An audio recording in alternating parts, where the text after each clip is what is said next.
So here it is, talking bollocks, Christmas thrash metal special.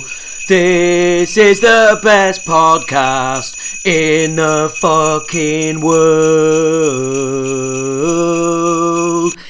Yes, we're back. I'm back. You're back. We're back. It's Christmas fucking talking bollocks. At last, the thrash metal special is here.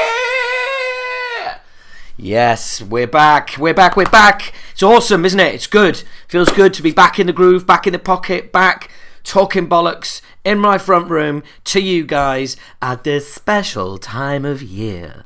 It's not a special time of year, is it? Apart from, well, you know, let's be honest, let's celebrate the great things about Christmas. You know, whether you're a Christian or not, the great things about Christmas are what? They are getting together with the family, getting battered, eating a lot of food, opening the odd present, watching a bit of telly, and just hanging out. So wherever you are in the world, wherever this finds you, whatever religion or mysterious being in the sky you may believe in or not, I personally don't believe in any, but that's my thing. So wherever you are, happy Bollockmas, happy Xmas, happy whatever you're doing, but most of all, just be happy and be here, because we're getting ready. This is it. This really is going to happen. This really is the thrash metal special. So without further ado, ladies and gentlemen, or just gentlemen as far as I know, hello, I am Howard H. Smith, your host for this nearly 4.5 hours of fucking amazing fucking thrash chat. So, what do? I'm a stand-up comedian. I have been for a lot of years. I do a character called Keith Platt, professional Yorkshireman. You can Google me. You can find me. I'm on YouTube. I'm on Twitter. Talking Bollocks is on Twitter. It's on YouTube. I also used to sing in a thrash metal band called Acid Rain. Did you, Howard? I've heard a rumour they might be coming back. Really, Howard? Well, let's talk about that in a little while. So, there you go. Facebook, Twitter, all the usual shit. You can find us. You found us. You're here. That's the main thing. Hello. Welcome. It's lovely to have you along. First things first. This is, as usual, not professional in the least. I've forgotten to plug in the laptop. So, don't want to run out of power halfway through and suddenly disappear. Like happens in the Steve Sousa interview. That's going to be coming up in a bit, folks. As you've probably realised by the time you've downloaded this now, we've decided to split the Christmas podcast into two parts. This is purely because if it was all in one, it would be just a massive chunk of data. I know data is something that some people have to monitor, and you know, you just want to make sure that it also, if it's auto download, it will all of a sudden bring a shitload of data into your phone that you weren't expecting and maybe block it or whatever. So you'll be glad to know that this whole two-part thing is being done purely for you guys. It's being done because, you know, we just had a little bit. Hang on. Oh, excuse me. We just had a little bit to think about it and just thought, it makes more sense. So also, up front, want to tell all you guys, keep an eye on your devices between Christmas and New Year. There may be a little something special on its way. Who knows? We can't say at this point. Anyway, thrash metal special. It's about to begin. We're about to rock and roll. There is going to be a little something maybe between Christmas and New Year. January. The interviews are in the can. That's looking fucking awesome as well. I got to sit down, had a really nice chat with. I'm going to do it again. I can't remember people's names. Roddy, singer from Protest the Hero, which is awesome. We chatted for quite some time. There's also a really cool chat with Matteo, who's the guitarist from Destrage, or Destrage as some people call it. So that's coming up in January. Anyway, that's coming in January. Let's get into the news, shall we? Let's get into what has been happening since the in the last month. I'll tell you what's happening tomorrow. I'm fucking well excited about. I'm going to see Creator, and I have not seen Creator missed them last time they were around, and I mean, unfortunately, arch enemy with, you know, Howling Harrion up front is not well, I'm just not going to bother. I'm going to the bar or something. But Mila's in town. Unfortunately, guys, sorry, he doesn't have any time to do press on this particular trip. So no Mila interview. Sorry about that, but I did try.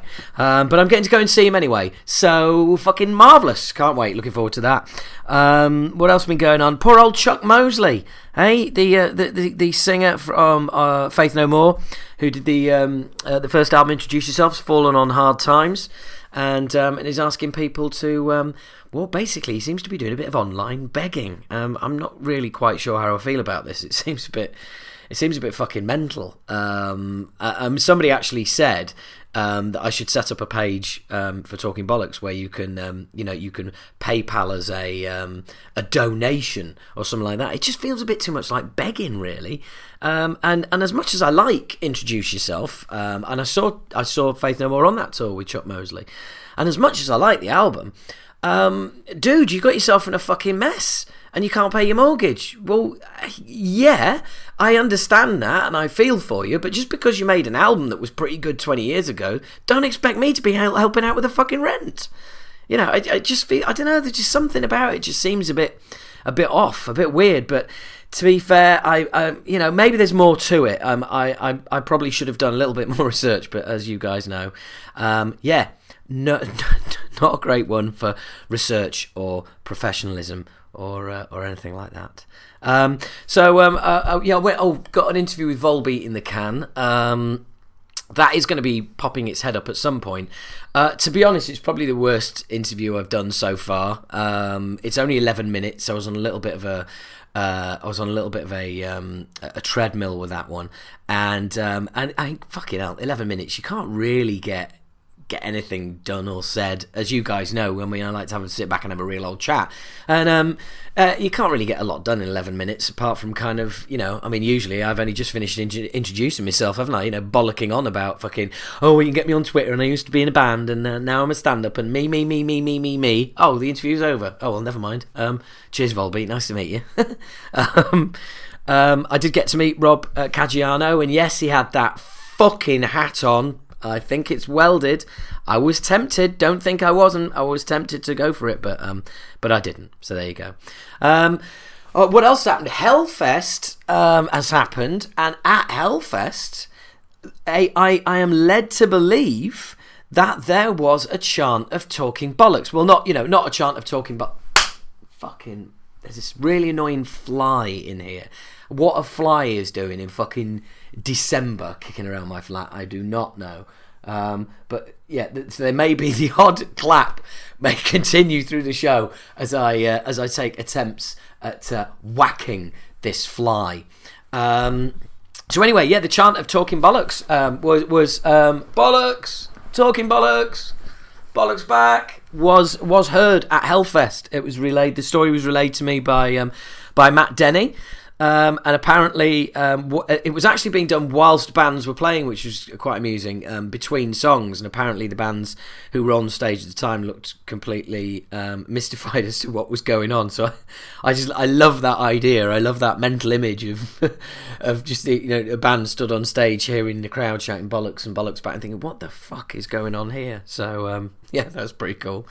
Oh yeah, and I got just mentioning Volbeat again. I posted a picture of Hatebreed and also of Volbeat when they were on stage, and I posted it, tweeted it out, and put it on the Talking Bollocks Facebook page. Now, I do that purely, a shot at the beginning of the gig and then leave it. I'm not somebody else. But straight away, all I got was grief from you fuckers about, put your fucking phone away, you fucking cunts. Jesus Christ. All I did was take one picture right at the beginning and just stick it up there, and that was it. But yeah, I suppose you quite rightly sort of chewed me out about it. But it was, it did seem to be quite excessive. All I did was take one picture. Anybody think I'd have posted up a fucking the whole gig or something? But fair point. You all told me to get back in my fucking box pretty fucking quickly. So I'll let you off on that. What else has been going on? New Emigrate album. Emigrate is a side project put together by one of the guitarists whose name I forget. My memory, fuck it. From, I think it's Richard, isn't it? From Rammstein. It's a very interesting mix because there's about 3 or 4 songs with guests on it. Unfortunately, one's Lemmy, so needless to say, that sounds shit. But yeah, what's his name? Marilyn Manson sings on track as well, which is pretty fucking awesome. It's the closest thing you're going to get. Any Rammstein fans out there, it's the closest thing you're going to get to any Rammstein without there being any new Rammstein. And it's not Rammstein. It's all right. It's not bad. It's interesting. I think the guests give it a kind of novelty value, but for me it stops it feeling like a proper cohesive album, because it's just, guests popping in all over the place, and it's just a little bit kind of like, oh, I don't know, I can fucking, I just think it makes it a bit of a novelty, and I could do without the novelty aspect, but it's good, and of course We've had Thanksgiving, haven't we? I do believe, for those of you listening in a part of the world that has Thanksgiving. Happy Thanksgiving. I'm Americans, yeah. Well done. Thanksgiving, or as we call it over here, Friday. So yeah. Well, I hope that was enjoyable, and I've never quite understood the whole Thanksgiving thing, but then again, I'm not American, am I? Anyway, I'm waffling a bit here, aren't I? Just talking bollocks. Oh dear, tell you, I'm absolutely knackered. I really am. Sorry. How professional is this? I am fucking yawning on my own podcast. It's like, and I apologise because you're probably yawning as well now. Now I'm talking about yawning, I can't stop. Sorry. Oh, fuck. Right. Come on, get up.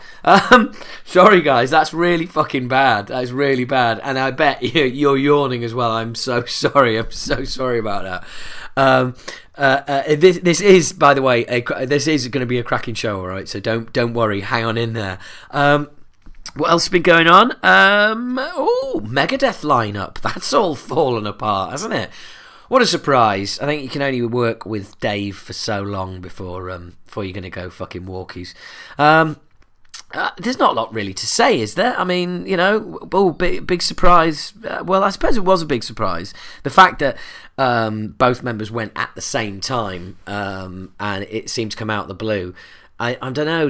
It just sort of, I don't know, smacks of maybe terms of employment being changed on these guys or something like that. I don't know. It seems a bit weird. I'm just going to have a drink. Don't mind me.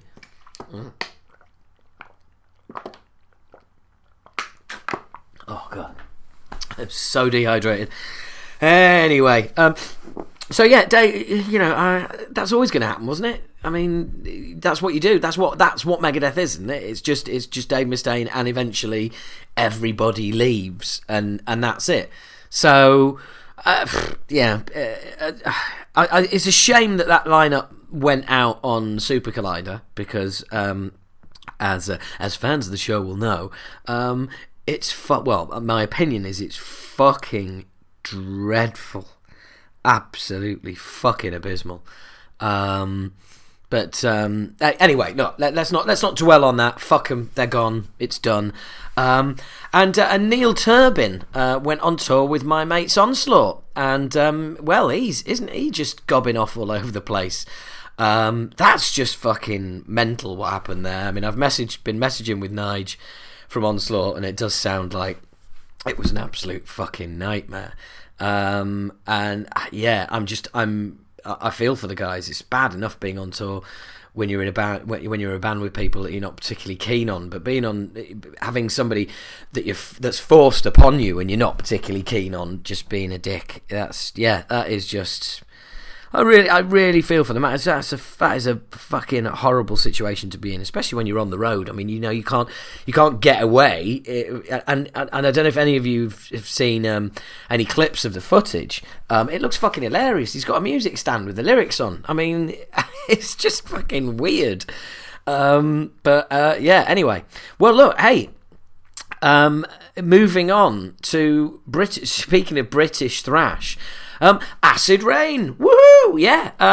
We made, or I made an announcement, a little bit of an announcement, that we're not reforming, more rebooting. There's just me and Mac from the original lineup. Everybody else has had a crack, but for whatever reason, both Adam and Ramsey had to bow out. And Kev's never in the country, so he will be involved whenever he can be. But I had to go out there and get 3 new guys. Well, 2 new guys, because we already had Mac the bass player, already had one of the guitarists who's been hovering around in the background, who was going to be filling in for Kev as and when, or filling in for Adam as and when, and ends up being the main guitarist now. And then the other guitarist is a cousin of mine, and the drummer is somebody who's recommended to us by Onslaught. We'll be making all the big announcements that there's going to be, or whatever they might be. I haven't got a fucking clue at the moment. But for any of you out there who are interested in Acid Rain, yeah, we are going to be coming back and doing some shows in 2015. We have got some new material. We've done some demos. There is some new material in there, and we do feel like it's going to be a proper thing. We're actually going to try and put some tunes out there, and do some shows and not be shit. So there you go. And I fully understand if anybody is thinking it's a shame that it's not the original lineup. I agree. I would be one of those people. We tried to make it happen. I tried to make it happen. It hasn't happened. This lineup is the only way that these songs are ever going to get played live again. So it's this or nothing. And I just decided, fuck it, why not? Well, let's actually go for it. For once in my life, I listened. Lots of people have been saying you should get back together. You should do some shows. Well, yeah, tough shit. We're going to do that. And there is going to be some new material, because I felt if it's going to be a different lineup, then there needs to be some tunes that these guys have written, and that we've written as a new lineup out there, just to give people an idea that it's not just some hired hands. These are guys who are who are in it and know what they're doing, and hopefully are going to be in it for the duration. So there you go. That's the big Acid Rain exclusive, my friends, my bollockers, my listeners, my buddies. That's the news. There's a few other things I want to have a chat with you guys about, but I think it's time we got into a fucking interview, isn't it? Oh yeah, hell yeah, it's about time. So what we're going to do is I am going to now put on an interview that I did with Schirmer from Destruction. It was really cool. It was on their tour bus. You'll hear sort of bits of clattering around in the background, stuff like that. Sorry, that's the way it is. So yeah, I'm going to do Schirmer now, and then follow that up with Craig Locicero. It's Locicero, and for some reason I called him Locero on last month's podcast. I don't know what the fucking hell was wrong with me there. But anyway, look, instead of just babbling on, why don't we just fucking get on with it? Here's Schirmer from Destruction. So, hello. Welcome. The podcast is called Talking Bollocks. Talking Bollocks, sounds good. But we have to prove the UK people that German have humor. Yeah. Okay. That's my mission. That's why I'm here. We know you have humor. We know you have humor. So, look, before we even start, I've got a story for you. Okay. The year is 1991, and I was not doing anything. Acid Rain stopped, and I was approached by a UK management company called Bear Dawn Productions. The main guy in there was Eric Cook. Oh, Eric Cook. Yeah. And so he says to me, look, Destruction aren't doing anything at the moment. Schirmer's left. They don't know what to do. Steamhammer just want them to get something out, because there's going to be guaranteed like X thousand sales. Yeah. They really want to get the band moving again. But we need to try and kickstart the band. So they need a singer. Would you be up for doing it? So I said, well, yeah, cool. Destruction, yeah. It's very interesting. So I wonder if Mike knows about this. So he sent me I sent him the last Acid Rain album. Yeah. He sent it over to your guys on management. Okay. And then I had a phone call from Ollie. Ollie was doing everything. Yeah. So I had a phone call from Ollie. So we're on the phone, and I was like, what do you think to the CD? He was like, it's cool. I really like it. Really like your vocals. I could imagine them. I could imagine them on our music. Okay. It'd be really cool. And I was like, okay, well that works for me. And never heard anything again. Oops. Yeah, that was it. That was it. I mean, so there you go. I nearly tried to replace you. So you're almost part of Destruction history. Almost. Almost. Yeah. There's one phone call in Destruction's history. I think when Fleming from Artillery kind of joined the band, they kind of counted on him, but then he left again. So that's when the whole project kind of fell apart, I guess. Yeah. Well, I remember kind of hearing back from management that it was something like they couldn't get organised, I guess. Yeah. Yes. I guess also they were looking for somebody that comes from Germany, maybe, or. Yeah, I mean that was the other thing, because it was going to be they were going to try and fly me over for a couple of weeks, do a couple of weeks, and then fly back, and it wouldn't have been ideal. But it was anything. Like I say, it was mainly motivated by the label. The label just wanted to get going any kind of Destruction record out there, so they could make some money. Yeah, of course. I mean, this for the label it was a big thing to release this album finally. I mean, was the album recorded at the time? Do you know, like the vocals?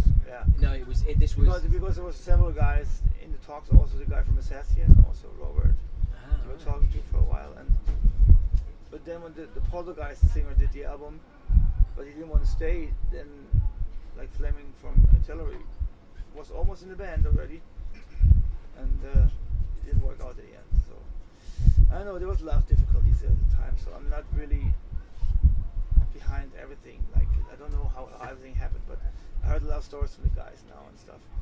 I'm seeing Ollie after this tour, so I'm going to ask him. Say hi for me. I'm going to ask him if he remembers this one. He probably doesn't. He probably spoke to a lot of singers back then. But I remember, I remember kind of like, nearly auditioning for Destruction.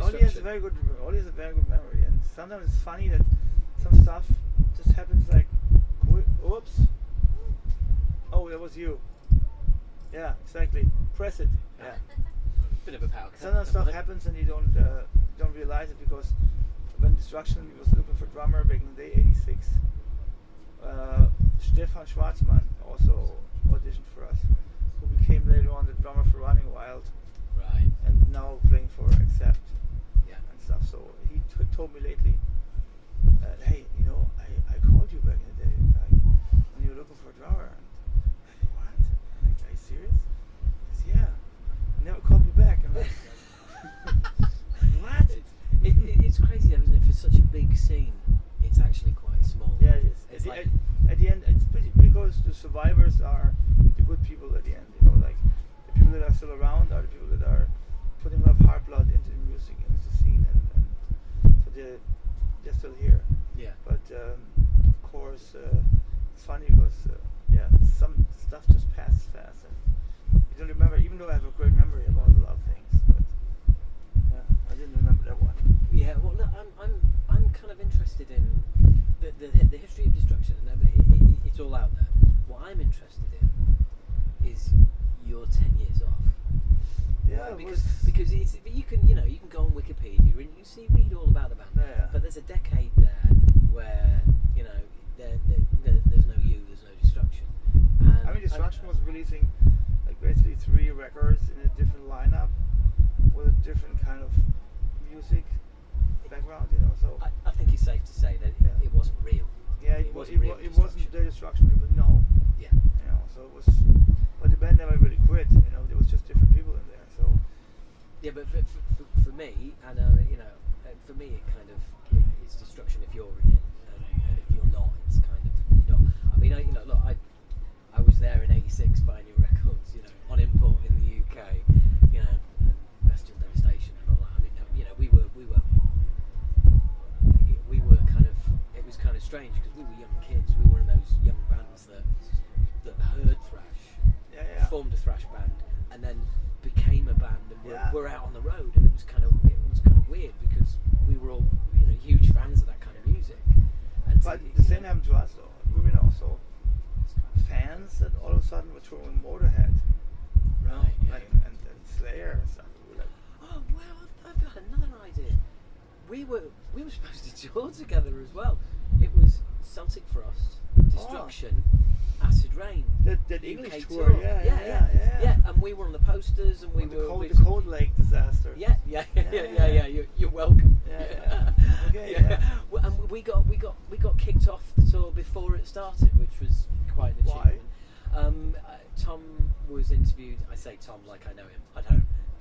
But he was interviewed at the time, and he said, "Well, we're trying to do something different, and we don't want two thrash bands on the bill. One, okay, fine, fair enough, but we don't want another one." Yeah, because he was in his Cold Lake period, so he was a little afraid of the young and wild thrash bands. Yeah, exactly, and that's completely understandable. And he said it was nothing personal, and he didn't even know who we were. He just knew that we were a thrash band, and he didn't want us. So yeah, we didn't. I didn't get to join the band, and we didn't get to play together. Yeah, sure. Do you have something to do on the 18th this month? 18th. 18th this month. I don't think so. A show in France. Yeah. Fly in, fly out.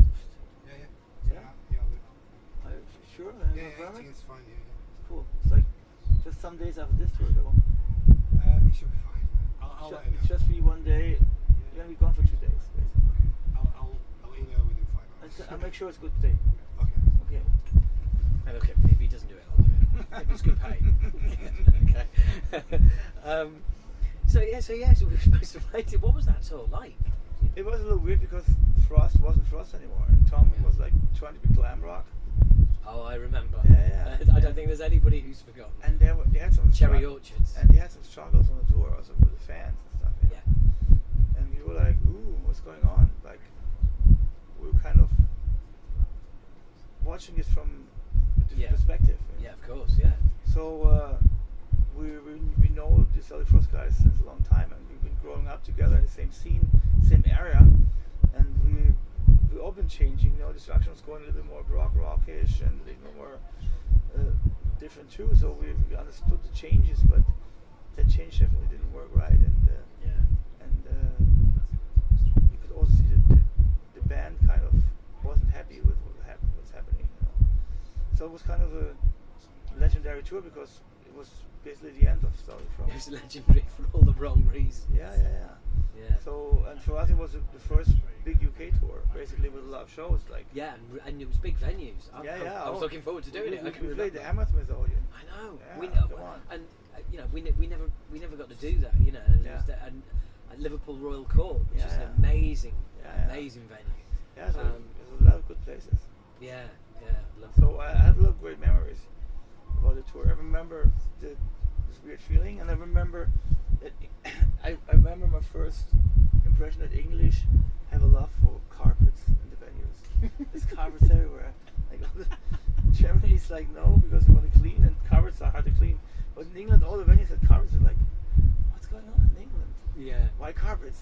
I remember this really well. It's like your front room. But it's a lot of old like theaters and stuff also. So like kind of theater style. Well, like the Royal Court in Liverpool, which is like a big old cinema, and of course Hammersmith Odeon, which is legendary. Well, funnily enough, I had the opposite experience playing in Germany and playing some of the rock fabrics. Big discos. Yeah. And like you say, no carpet there. Yeah. No carpet. No carpet. No windows. Not even the red one. Yeah. That was a kind of legendary tour. Oh yeah. And when's the last time you were back in the UK then? Like now, before this? Yeah, before this, yeah. The last time was with Exodus and Sepultura, I think. Yeah, it's 2.5 years ago. Yeah, approximately. Yeah. And it's 2 years since the last album, so why? Okay, someone's happy to see you. Somebody's saying it's fun. Yeah. So, why now? Is this just part of a? Yeah, it's been like we had some leftover space and said there's some stuff we didn't do for a while. What can we squeeze in those 3-4 weeks we have time now before we start a new album and have other shows also. And we said like some German shows and some UK shows again because it's been a while. Yeah. So we're trying to squeeze this in even without a record. You know, like Destruction is a band of history. You don't really need a new record to tour. Of course it helps, it's better promotion, and there will be of course 100 more people every night when there's a new record out because of the promotion. But still, we can tour also without a new record. And this latest album is not so old; it's forgotten, and we're still also in the 30th anniversary part of our career. So yeah, we're try to find some young support bands and do this. Like there's a lot of 30th anniversaries kicking around. Oh yeah, isn't yeah. there? Oh yeah. Yeah. A lot of bands doing that. But yeah, you've earned the right. You've earned the right to be able to tour without a new album. That's what that longevity gives you. Exactly. That's the greatest gift we have. That we have the history, and people accept us and come to our shows even if we don't have a new album out. You're being way too modest. It's not a gift. It's 30 years of hard work. It is, but it's also a lot of fan support and luck and the early bird thing back in the day and stuff. Of course, the work always been there. Part of the Teutonic Four. Yeah, people say so. Yeah. It's that's one of those things that you kind of you hear about, don't you? It's not really. But didn't you do some shows? We did show the Creator in Sodom a while back, and we did one show in Germany with all 4 of us, which was actually legendary. First time we played together all in one bill. Isn't there a DVD of that? No, it was like a festival in Germany. Ah, right. It's like a big festival in Germany, and it was very cool, but the weather was very bad. So hopefully one day we can continue doing a whole tour like with all those bands. But it's not so easy because everybody has their schedules and their managers and their time frames, and some people are professional musicians like us, and some others don't like to tour so much, like Sodom, and then Tankard are just semi-professional. They come and go as they please. Yeah, they play weekends and stuff, So to put all this under one thing is not so easy, but I'm still hopeful. So it's gonna hopefully one day come, because everywhere in the world we go, people want to see this, Yeah. And it's a big demand. So well, no, we end up we're ended up talking about it now. Yeah. And I mean, I'd love to see that. I mean, a UK tour of those bands would just be awesome. It would be so well attended. Yeah, I'm sure. I'm sure, yeah. But like you say, it's like a band is hard enough when you're trying to get people together and move in the same direction. Yeah. That's hard enough. I mean, then trying to get a bunch of bands. I always say when it comes to this question, I always say like, Destruction already. Like whenever this tour should happen, we're prepared. We want to do it. Like I'm not having special, let's say, expectations and stuff. I want to do it, and no matter what, like, because now we're still young enough to do it, still healthy. In some years, who knows, So I'm a little sad at one point that it's kind of so difficult, but it's not just our call. And we're ready to go. Whenever the other bands decide it's their time to do it, then we're waiting for them. No, that's cool. That's cool. Do you ever think about what lies beyond Destruction in the future? If I would have thought about it like this, I would not be here. Yeah, I suppose so. Yeah, Yeah, that's the usual thing. Like, what are you gonna do after your music career and stuff? If I would think like this, I wouldn't be here. Like, as a musician, you have to think positive, think about the future. You have to be productive. You have to go on.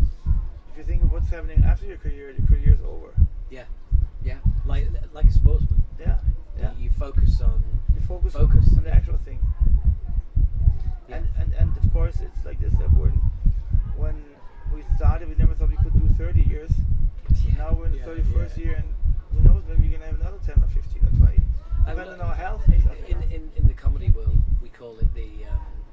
it showbiz pension. Okay. Yeah, so it's like when you're going to retire. What are you doing for a pension? I don't need one. Why? Because I'm never going to stop. That's Like Lemmy is like the best example for this. He's been managing over the years. He's basically 20 years older than me. He's very much exactly. So, and of course he's struggling now. He had some health issues, but he has a wide lifestyle. The thing is, you look at that, you say, well, he's struggling now, but then there's I'm sure you've lost people, and I've lost people along the way. A lot of younger people who don't make 30, of course. People who don't make 20. Yeah. It's just life. Yeah. And as long as you're doing what you love and what you enjoy. So from that perspective, I think hopefully some more years to come. Like as long as we're enjoying it. Yeah. Of course, if like there's no more joy and there's no more people coming to the shows, then you're gonna give up automatically. But if you still love what you do and you have this great chance to tour the world between India and fucking South America, we can go everywhere. I mean now it's amazing. Even China and crazy countries, you never, like back in the day, you could never play those countries. Have you been to China then? Sure, twice, yeah. Awesome. Yeah. What's that like?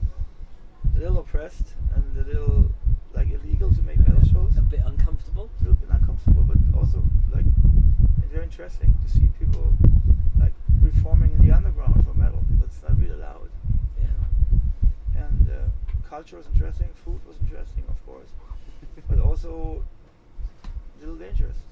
Like play there for metal bands. Yeah, because it's seen as a kind of like this sort of. Mike is needed for the interview, right? Yeah, but Yeah. 40 minutes to the show. Yeah, but we have to do it now. After show. No, after show is too late.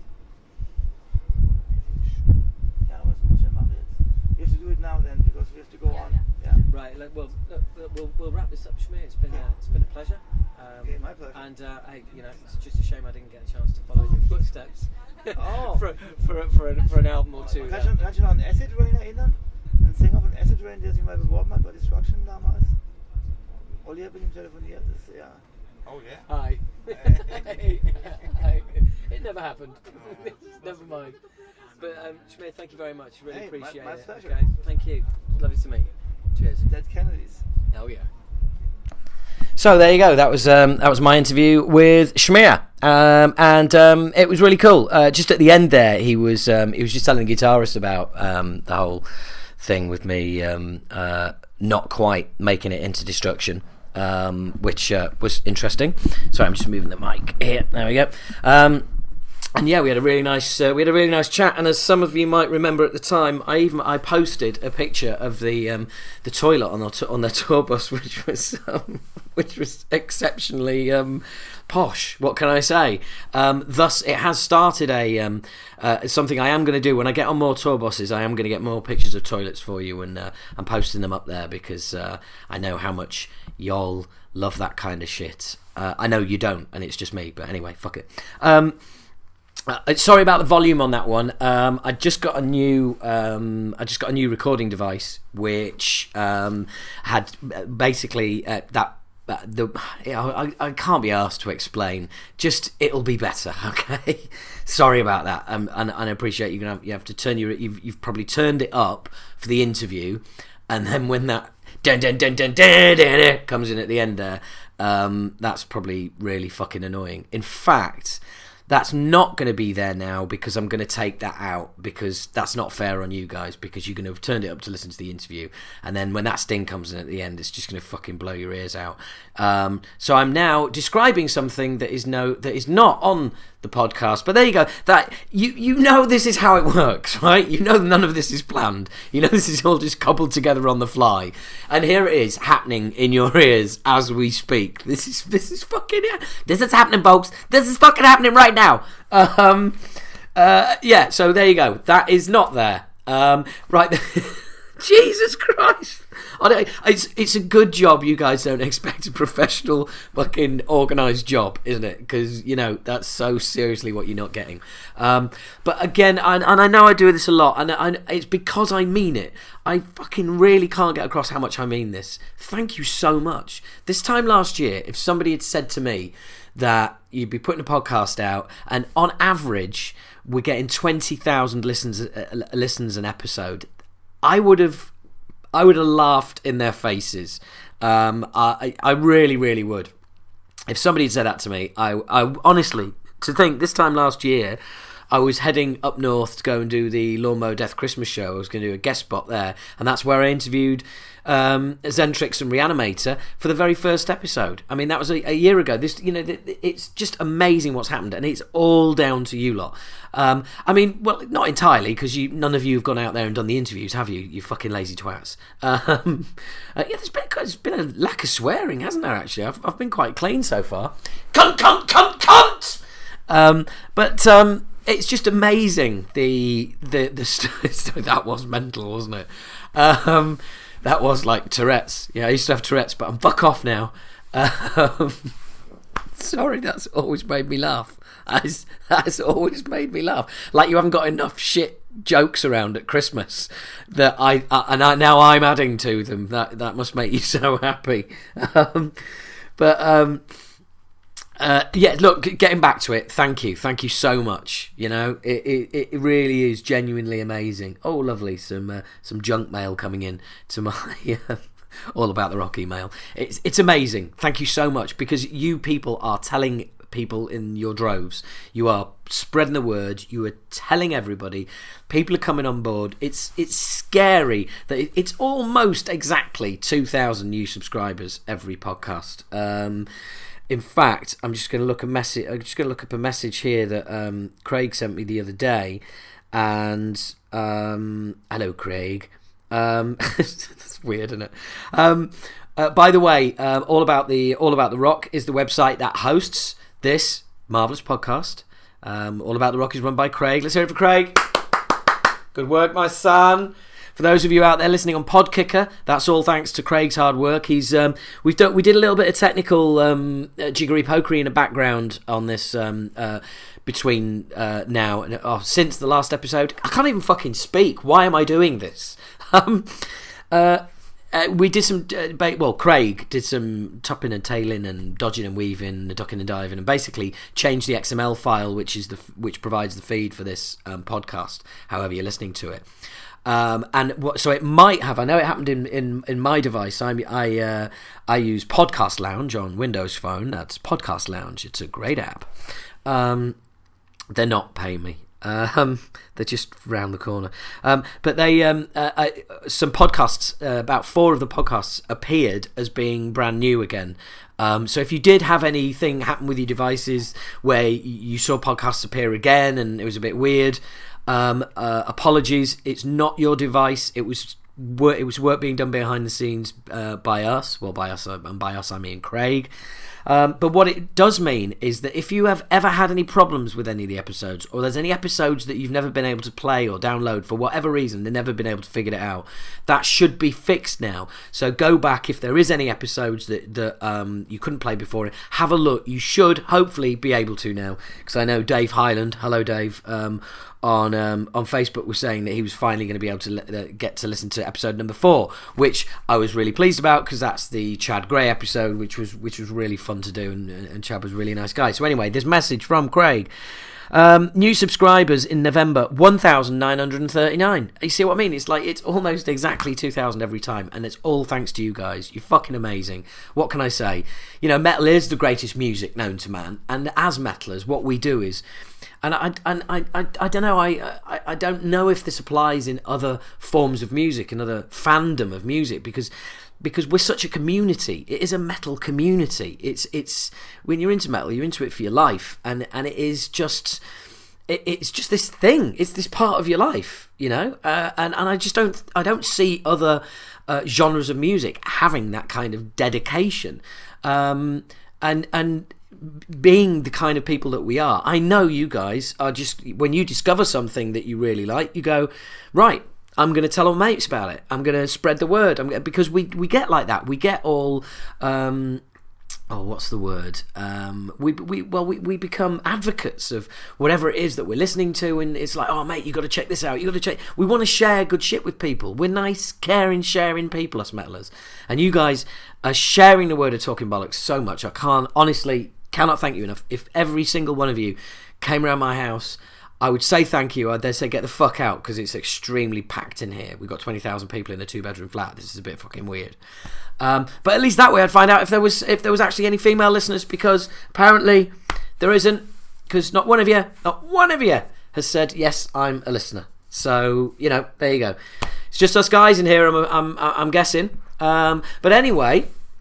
I think should we press on? Should we press on with another? I think it's time to press on with another interview. I really enjoyed doing this. Craig bucked the trend. Craig remembers me from back in the day. He was approached by somebody and asked if he'd do if he'd mind doing an interview for the podcast, and explained who I was. And the message came back.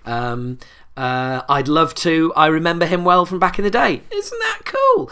Craig is one of the most liked and respected musicians in metal, in thrash, whatever. Because he's with Spiral Arms now, and Spiral Arms certainly aren't thrash. But I suggest you check them out. And there's a new album coming out soon, and you'll hear in the interview anyway. But just a top man, really nice guy. We had a really good chat. I think it's probably just over an hour. It's great. Enjoy the sound quality is really good as well. So just which is weird because he's on an iPhone 6, and we all know how much they fucking suck. But anyway, let's go for it. Let's go and have a chat to Craig, shall we? This is what we got up to a few months ago.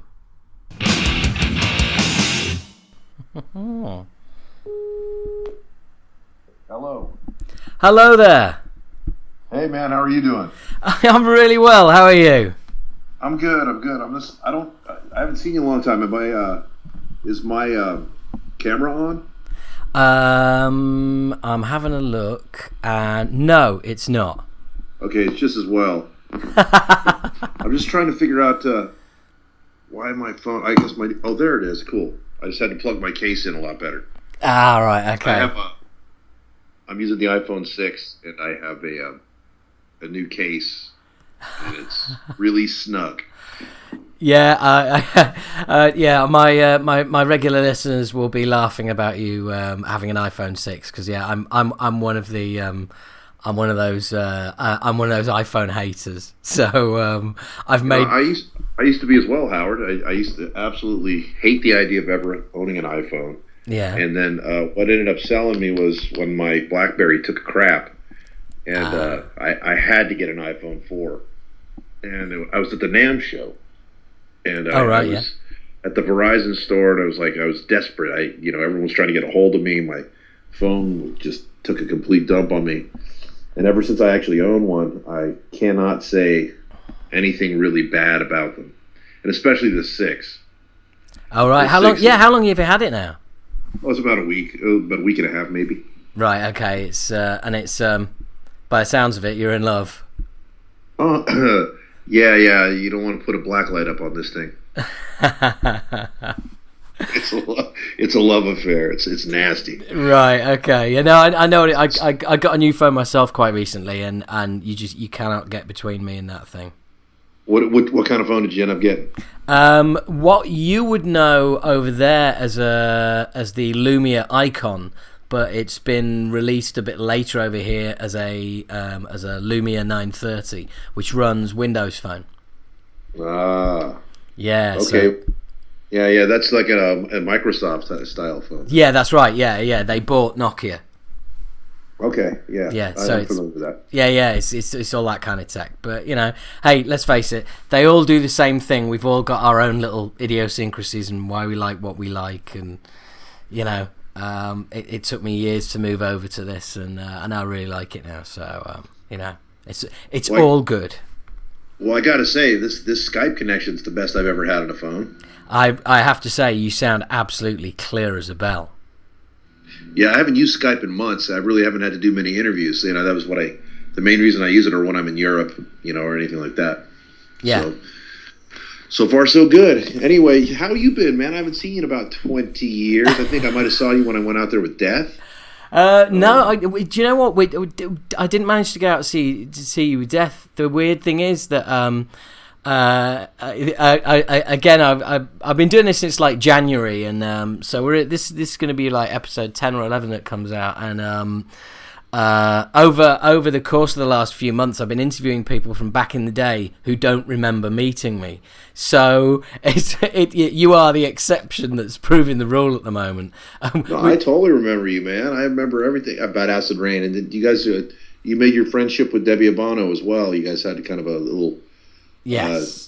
Yeah, she somewhat took you under her large wing at that point. Absolutely. I just remember she was really nice to you guys. Yeah, do you know what I was going to say? She's one of the first names that I wanted to kind of to talk to you about, because obviously I think she would have been around when we first met, because I hung out on your bus twice, and that was when you supported Death Angel at Bradford Queen's Hall, and also when you supported Sacred Reich at Bradford Queen's Hall. And that would have been, I think, would Debbie and Gloria, who obviously now Cavaliera, were they both at the Sacred Reich show? They both were, yeah. That was when we really first got to know Gloria. So, we got to know her on that tour. Yeah. That was the beginning of the whole thing. And then, we went on the tour with her afterwards. We did the States again. And then later, the next year, the funny little story about that is that while we were on tour in Europe with Death Angel, we met up with Sacred Reich at a festival, and I had I take that back. I'm going to back it up. On that U.S. tour, I got a copy of Beneath the Remains from Borovoy, and who does Blabbermouth. Yeah. And it was one of the only 5 people he sent it to, and it wasn't even out yet. And I played it for Gloria and Nino, who's since passed away, our sound man. And her exact quote in that moment was, "Sounds like shit, dude." And then fast forward a couple years, or no, a couple months really, and then she was managing them, and then the rest. Yeah, fuck, that's amazing. Yeah, I thought they were great. I was like, it worked for me. It hit all my buttons at that point. I was like, it's just the perfect kind of thrash thing, I've gone on to be friends with, all the guys to a different capacity, and I still am, especially Andreas and Paulo. I see them more often.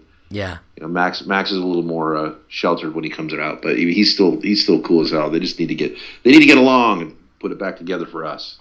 Well, absolutely, yeah, because we're never not going to happen. Yeah, never going to happen. Howard. Well, there's never. Yeah, I know. We got to live with it. Look, there's never going to be a Pantera reunion. I'm damn sure of that, because obviously Dime's dead, so you can't have one. But yeah, as long as those guys are all alive, it would be awesome. But I can't see Andreas kind of he's not going to do it, is he? Yeah. Well, anyway, let's move on to the actual the shindig, the actual interview here. Oh, mate, this is all in. This is all. This is it. Yeah. If you don't mind, if you don't. That didn't ever happen. Yeah, none of that happened. I remember hanging out with you guys. Oh, by the way, hang on. Before we go any further, I have got to ask you the big question. Yes. How the fuck do I pronounce your surname? Locicero. Just remember Cicero, just a little lower. Yeah, do you know what? I was going to say Locicero. That's how it looked. But for some reason, it's always been pronounced differently in my head. And in everyone else's mouth, too, yeah. Right. It's pretty common for people to butcher my name. Right, okay. Well, I'm glad I didn't even fucking try. But I remember a quote of yours going back to when we met, which was Sacred Reich was the first show, wasn't it? And then Death Angel would have been the second show.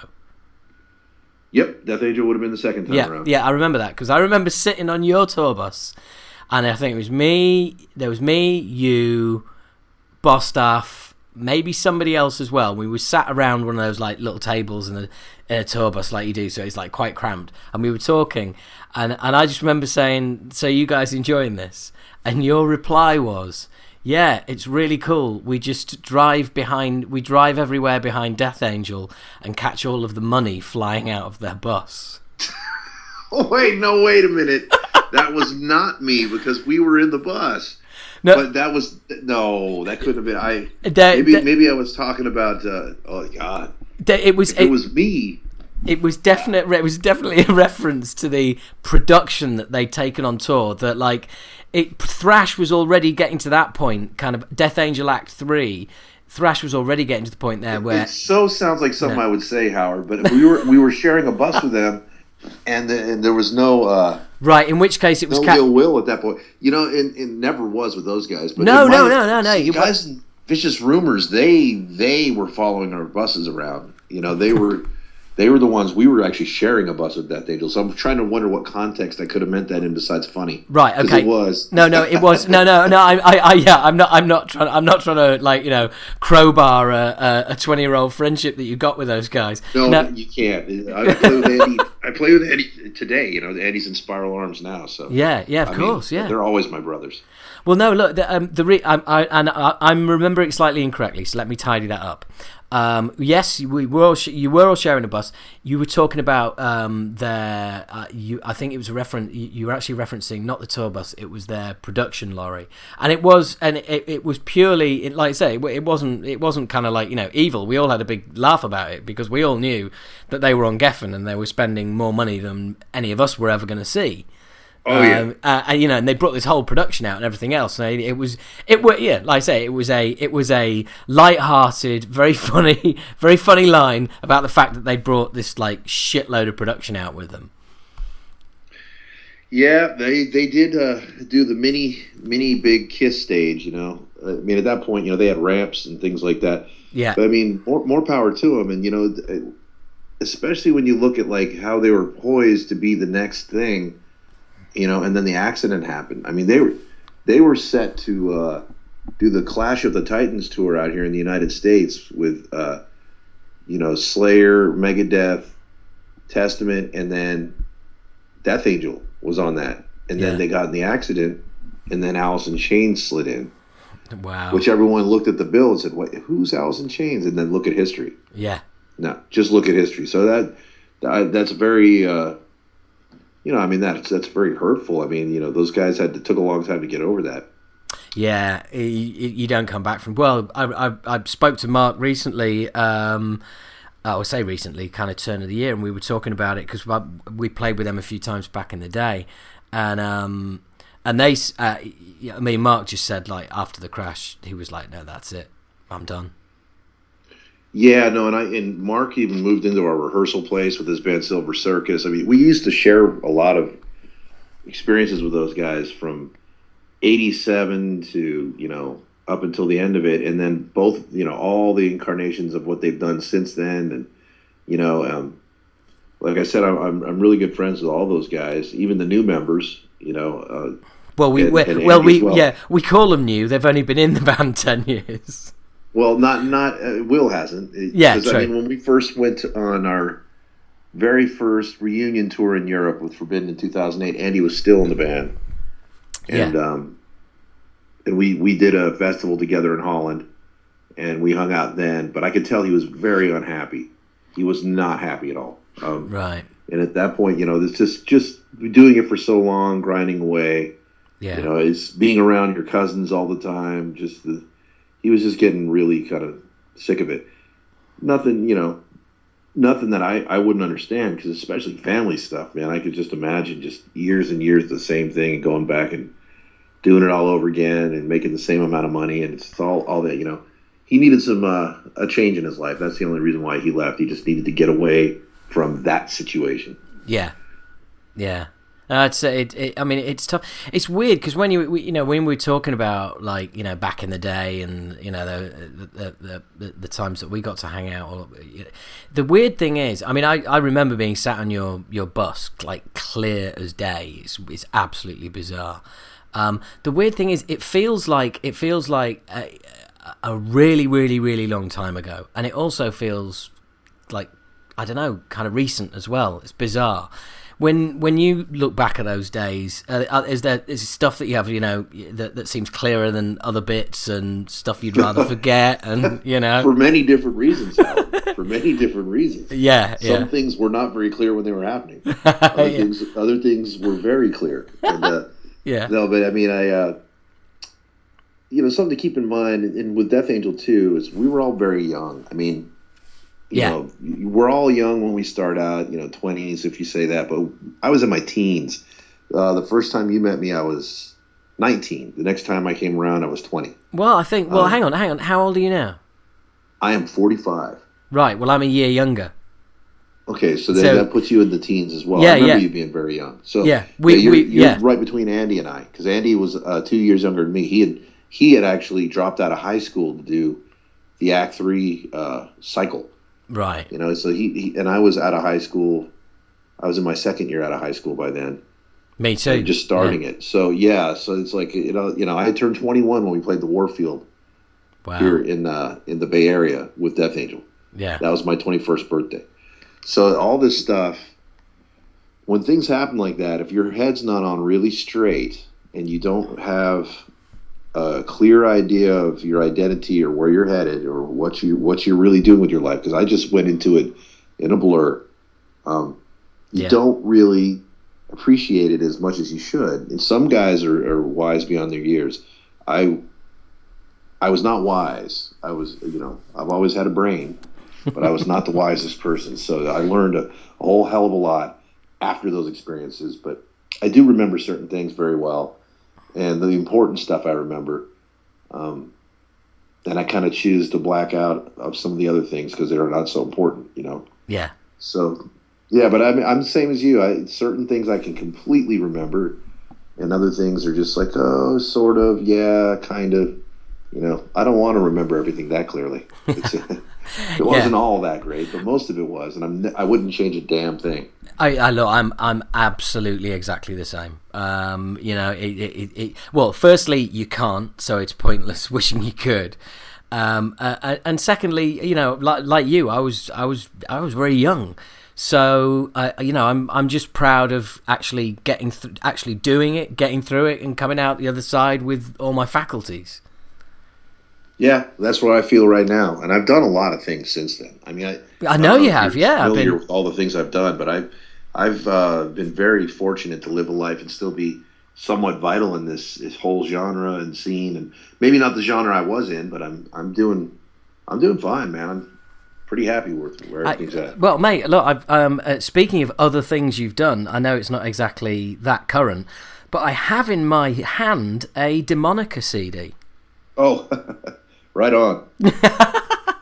I love that album, man. I totally loved it. It's straight ahead thrash record from the mind of Hank Schirmer of all people. Yeah, I know. It's weird, and I put it on again the other day, and it still stands the test of time. I'm gonna be plugging it on the show because it's like, yeah, there's just it's a really good album, but it just kind of came and went. Well, there's a lot of decisions that I had. This was really had nothing to do with me. Yeah. Except for that he approached me about doing it, and I mean, the little backstory to that is I'm friends with Klaus, who's the singer. He used to have a radio show and a video show. He's somewhat of a celebrity in Copenhagen, and a real charismatic guy, funny as hell. Right. Tall, looks like Thor, as you see him in the picture. He's a big, tall, charismatic. He was a good-looking dude. He's still got a little of the look. Craig, stop it, because I'm fucking hating the guy the more you go on about it. Yeah. But hey, he's an asshole. No, yeah. Now he's bald and fat and no. Yeah. Good. Anyway, but he was a friend of mine through that experience, and Paul and I really became friends with him, and he knew how I felt about Hank. Hank's obviously there in Copenhagen, but Hank was a big Forbidden fan without even having that connection there. He approached me in an email and said, "Hey, I'm doing a thrash project. I want you to play guitar in it." I'm like, "Huh?" I'm like, "Hank?" I'm like, "This is one of my absolute idols when it comes to riffing and song arrangement." Yeah. And just the odd way that he did things in his own unique style. Yeah. I always likened myself to, I wouldn't call it a poor man's Hank Schirmer because I don't think Merciful Fate made much money anyway. So he was just like I was. Yeah. But I always likened myself to that kind of odd, oddball approach and unique way of looking at things. So getting an email from this guy alone was like, wow, and then, but he said, you're my favorite of the thrash bands because you guys were so different and odd. And I was like, well, there you go. He gets it. So that was a huge honor. He sent me some demos. They sounded pretty good. I was wondering what Hank and Thrash really had to do with each other. But as it progressed and as that riffs kept coming to me after I agreed to do it, then it got better and better. And then I got Mark into it. Mark Hernandez, who was begging me to sell him to Hank. As soon as I saw it, funnily enough, I was looking at the bat and I thought, there's definitely. I remember at the time it was like Hank telling the story of you guys hooking up first, and I thought if Mark Hernandez is playing on that, it must have been kind of down to you, really. Oh, he was begging me. He said, "You got to put in a good word." And then once we went out to Copenhagen to play a show, and it was like the first or second show of our tour, I can't remember, but it was on that very first run, and Hank and Klaus had come out, and we all really got along. And then Mark saw, "I want to be your drummer." It just was really persistent. So at the time it was a good idea, and I thought Mark did pretty well. But it was an odd way of recording. Hank had the riffs loosely put on with a drum machine, and then Mark kind of wrote his own parts, and then we recorded them out here, and to Hank's riffing to a click. And it was just it was a modern way of doing it. And then I did all my stuff, and Hank was finishing his stuff, and then Grabowski was finishing his stuff. It was just all it's amazing that it sounded as good. I think Dave Otero deserves a lot of credit. The mixer. When you say it was kind of modern way of doing it, that I've had some modern way of doing things recently, fairly recently, and my experience seems to be when we say the modern way, it's just, I hate to say it, but they're just as a kind of, I don't know, for want of a better phrase, a lack of feel. Disconnected. Yes. Oh, there you go. You see, you've got it. But I'm not complaining because no. Everybody was a professional enough to really connect the very, very best they could. I mean, there was no lack of feeling really in the playing. It was just there's nothing beats guys in a room, people in a room. Doesn't have to just be guys, but nothing beats people in a room. Absolutely bouncing off each other. I've had the same experience very recently, and I've had to go in the studio and put vocals down on the stuff that I haven't jammed in a room with people, and it's really fucking odd. It is. It's it was weird when we first got together to practice. A year after the album was done, we did our first rehearsals, and we played some shows out there in Europe, and it got really good. But even Hank was trying to kind of remember, how did I play that? So we were going through stuff like that, and I had to learn everything that I didn't play, and whatever, dude. We're all pros, But I think that the one thing that came out of that experience was that as great as Klaus was at being creative and a frontman and being the screamer, he had never really toured extensively. So he didn't really know how to take care of his voice or gear up for that kind of work. So he knows now. But at this point, Hank's doing other things. I'm doing other things. Mark is very family-oriented, just sitting at home doing family stuff. And actually, Hank and Mark Grabowski are doing Sherman Tank together, so that's good. But I've got too much shit going on, and Hank doesn't really want to jump into it. So eventually, we'll probably do another Demonica record. Oh, that'd be awesome. Eventually. Yeah. There's just absolutely no hurry on anyone's part. And the business, like I go back to it came and went. It's because things weren't, he didn't really have all those pieces put together. And he made some, questionable decisions just to get it out. And he should have probably waited. But that's okay, because this next record, Nuclear Blast would pick it up in a heartbeat if we decide to do it. So that's been made very clear. Oh, that'd be awesome. Yeah, they took a pass until they heard it. And then they're like, "Oh, that's fucking good," So, but it's just good thrash, man. Yeah, absolutely, hands down. I mean, like I said, I'm gonna be plugging it here. But Spiral Arms, yeah, that's kind of like that. That's your main the main outlet for your creativity at the moment. It is. Well, no, it has been for a while. But there's one other thing. You got to kind of go through chronological here. Yeah, because we've got a lot of years to catch up on, haven't we? Yeah, and we don't need to go through the long version of it all. But oh, good. Obviously, what happened with Forbidden. Yeah. but you don't really know what happened because there No. was a lot of major labels that were courting us. We had a deal on the table with RCA, and then Paul took the Slayer gig, which everyone was like, well, it sucked at the time. We're like, well, we got Steve Jacobs. This is great. Should have been great for us because everything was still moving forward. And then literally, and you've heard this story told, people like to say, point to the beacon of Nirvana changing the music business on them. And it did really change it on us because right when we were on the 11th hour about to sign, Nirvana had put out Nevermind and exploded, and every label has shifted gears. Yeah. So we got caught right in the middle of that, and then went into deep experimental mode for a couple of years, just trying new stuff, and went very melodic, and it was like almost the, Fate's Warning version of the band, which some people swear by if you go by the demos, and they're like, oh, that's some of your best stuff. I just felt like it wasn't thrashy, I didn't feel like it had any connection to thrash anymore.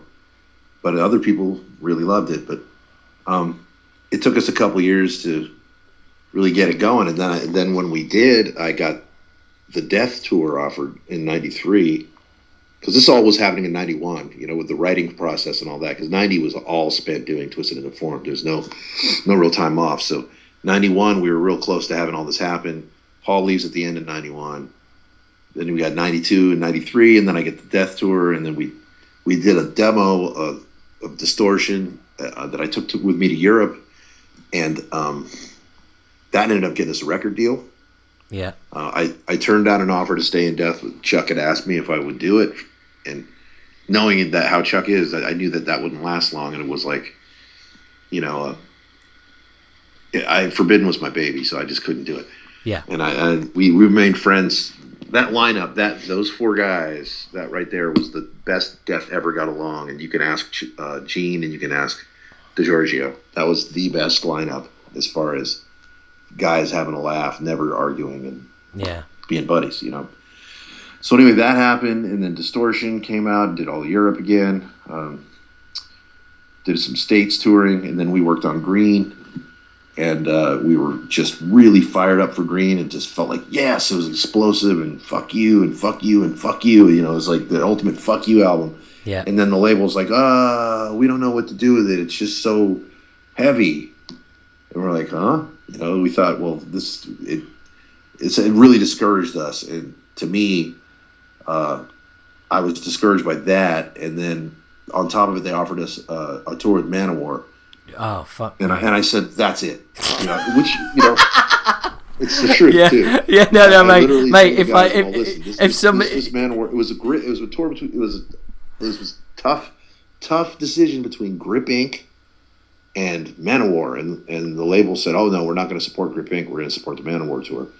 And I just said, that's it, guys. I'm not going to fight this fight. I don't want to be lumped in with Manowar with this album. No. Which might have been a strange decision. Looking back at it, Manowar, it doesn't matter. They're like a staple, right? So. Yeah, but the thing is, Manowar pull Manowar crowds, and no one gives a shit who supports them. That's right. Well, you don't cross over to that. Right? You don't cross over to that audience. They either know you already, or they don't give a shit about you. Yes, that's true. So anyway, I made that conscious decision, and I was really. Quite honestly, I put out so much expended energy and effort into Green, and it was so angry. I yelled all I could at that moment. There was no more yelling to be done. I couldn't. There's no more, because I wrote almost all the lyrics since Twisted and Deformed, so I kind of got it all out, Yeah. And so I said I just want to go into a sabbatical and find a new sound, and that's when I started Man-Made God, and. That was very experimental, very heavy, and that was with a Rue that was in Machine Head for a while. Yeah. And three guys from Forbidden being Steve and Matt and a singer Mike Sullivan, who was in a band called Level. It was an amazing band, but he had this unfortunate problem of being a junkie. So that is a slight but problem. I thought I could change him, Howard. Fuck me, really? Yeah, I thought I had the power to help this man. But anyway, but I'm glad I played with him because he showed me a lot about being an artist and being experimental and trying anything on music and not being afraid. And that's where that experience came into play my whole life since then. I was not rigid metal guy anymore. I didn't give a fuck. I would do anything anyone threw at me. I would try anything. I would not worry about what people thought anything sounded like. Just a complete abandonment of the rigid structure that is metal. So you thought you could help him, and he ended up helping you. He did, even though we fired him. We ended up getting an amazing singer just at the beginning of 2000. So a lot of years of just like kicking around and almost doing things, but not really doing anything. Yeah, story of the music industry. We had a different bass player, and then Rick Rubin had found our demo and really hunted us down, and just the things that happened after that were like the things of books. You know, it was this crazy amounts of amazing things and money being spent and managers fighting for us, and it was the most insane period of my life. It was like, I mean, how did I make it to this point? You know, it was like it was gonna all happen. It was gonna all be this huge thing. We did an incredible record, but it sat on. It never got released for a year after we did it because we were fighting with Rick Rubin over sequencing and mastering, which you never want to do, and you know, the sequence of the songs. Yeah. And people are like, how do you argue with Rick? Well, in this case, it's because he was wrong. Sometimes he's not. Sometimes he is. And we ended up losing the argument over sequencing, and it's a great record that's in the wrong order, and it's even been written in reviews as to saying that. Now, how often do you see that in a review, right? Yeah. So, he was wrong with that. But the other part of it was there was a huge upheaval in the major label industry, and they were on originally Columbia, and then they had to get bought out by Island American. We were on American Recordings. Right, and all this shit was going on that had nothing to do with us. And it's just, by the time the record came out, our singer was completely disillusioned. He was green. He didn't understand how much work it takes to get to where you want to go. And he kind of lost his ambition and kind of turned on us. And I just said, that's enough of that. I threw my hands up in the air like I do with Forbidden. Just again, fuck it. I did it again. I was like, and then that might have been a huge mistake because that band was amazing. But I had to move away from it, you know. So that's when I started Spiral Arms. Right, okay. And that was Tim, that was in Systematic, which was a band that was really big out here in the States. They toured with everyone from, you know, Godsmack to Metallica to Disturbed to Stone Sour. And I knew him since we were kids because he was in a band called Tyrannicide, which I kind of likened to Acid Rain in a little bit. They're more hardcore and punk than thrash, when the rest of this stuff out here was thrash. Right. You guys had more of a punky feel to you, you know? That's right, yeah. But great man, amazing talent, amazing dude. But nobody wanted to really see us do anything out here because they just wanted us to be like everyone else and play like everyone else, and you know, there's a lot of resistance. So it took a while for this band to get started, and then when it really did take off, I got the offer to do the Forbidden reunion tours. Right. And yeah, that wasn't reacted to very well by the guys in Spiral. So there was a lot of resistance there, and so much so that it inspired me to write a Forbidden record. So that's kind of where all that happened, you know. Right, but, so it worked against them then. Yeah, but it came back around, and I know this is a long story, but there's so much more to it. Mate, we've got all night. I've got all night. Well, we don't want to do this all night, but it's just, you know, it just leads you to like a great journey of self-discovery, and now people really react to the band. We've found our sound. We've eased into a nice, a great place actually musically. I mean, we have incredible members. We got Andy playing drums with us, which is like having a brother in the band, you know. Yeah. And you know, and it is way more 70s infused stuff. But let's face it, man. I would rather just do something organic and natural sounding than trying to come up with something that's, you know, what I can't stand is like when a band has to reach so hard to try to make themselves sound like they fit in anywhere. You know, Yeah. just let it happen. Yeah, there's And no it's just- no point in trying to like manufacture a kind of thrashy sound because That would be horrible. Well, that Yeah. would be wrong because nobody's into that in the band. I mean, I like thrash, but I don't listen to it constantly, and I certainly don't feel like writing it every day. yeah. You know, and neither did Andy. I mean, he was always the guy at Death Angel that wanted to, play rock. So this is his dream band. And, we have a record deal. We have all the things in place for this next record to actually be successful. And we're writing it now and doing pre-production and start next month.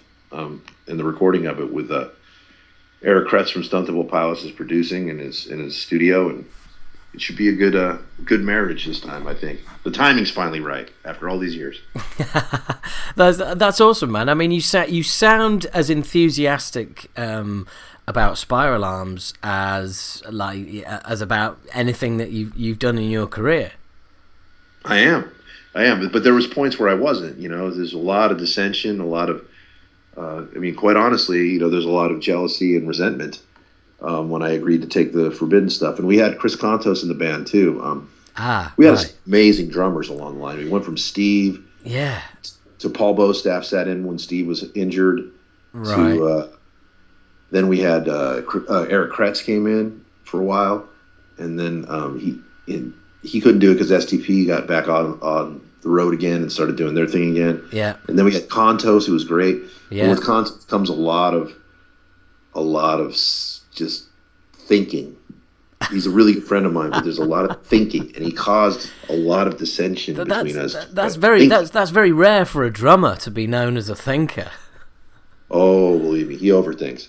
Right. But he's really smart, and he's a really, really cool dude. But yeah, playing in a band with him, that's why he's been in 40 bands or 50 bands in his life, Jesus. I remember him playing Attitude Adjustment all those years ago. Attitude? Yeah, I mean, a million things, man. Yeah. A million things. Trust me, he almost had Testament change their name. But I don't want to bag on Chris, because that's not what I'm trying to do. And he's totally. He's like a BMX racer right now, and he's kicking ass, and he's putting music down for the time being, and which is the best thing for him because then he doesn't have to think about it. Yeah.